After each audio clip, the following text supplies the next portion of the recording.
आता बातमी कोल्हापूरमधून आहे। पन्हाळ्याच्या पायथ्याशी एका फार्म हाऊसमध्ये रोहित बुवा आणि पुण्यातील डॉक्टर प्रिया भारती यांचा लग्न सोहळा पार पडत होता।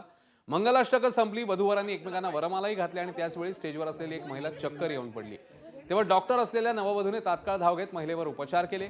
लग्नाच्या धावपळीमुळे संबंधित महिला चक्कर येऊन पडली होती। डॉक्टर वधूने उपचार करताच महिला शुद्धीवर आली।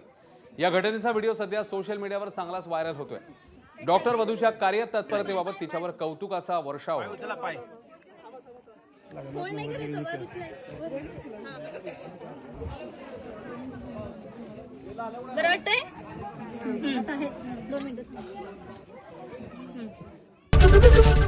एबीपी माझा, उघडा डोळे बघा नीट।